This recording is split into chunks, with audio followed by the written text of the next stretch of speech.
Act was a shameless totalitarian tactic that gave banks the power to monitor and even freeze the accounts of protesters. But I'm not being funny. The fact is that even just because they had the power to do it, it's the fact that they went and then did it, I think, which is even worse. But the Royal Canadian Mounted Police have since confirmed that 257 people had their accounts egregiously frozen. But now, Scotiabank CEO Brian Porter has apologised for the, quote, frustration and inconvenience caused to the convoy members in an email to its organiser and spokesperson Benjamin Ditcher. Well, Porter said this: "We can confirm that financial institutions acted quickly to unfreeze accounts after the Royal Canadian Mounted Police notified us that it believes that individuals and entities previously identified are no longer engaged in conduct or activities prohibited under the emergency measures regulations."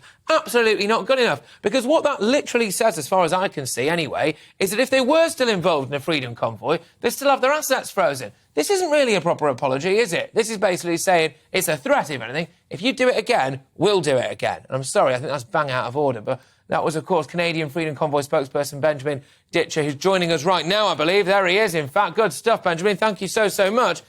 I mean, I'm not Canadian and I'm not a trucker, but I'm absolutely livid, so goodness knows how you must feel. Yeah, I mean, it was some of the frustrating days of my life, being completely locked out and knowing that our government was trying to target us and starve us. We couldn't buy medicine, couldn't buy food. We had zero access to any sort of financial means of transacting.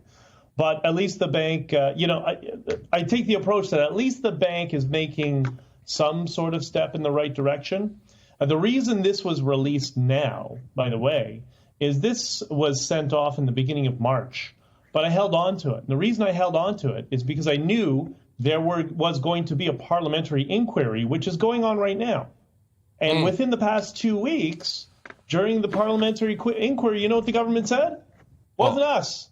RCMP wasn't us. It was the government. Everybody's blaming each other. This is, you know what it was? It was an absolutely epic toddler tantrum from a bloke who, frankly, I think has got some very questionable moral values, a good-looking political chancer who's managed to work his way to the top largely off the back of his own father's previous success, who's had anything completely his own way, his own life, the whole time. And he couldn't handle it, could he, that people didn't agree with him? He couldn't handle it, could he, that people like you were willing to basically go the full Monty and stand up for what you thought was right?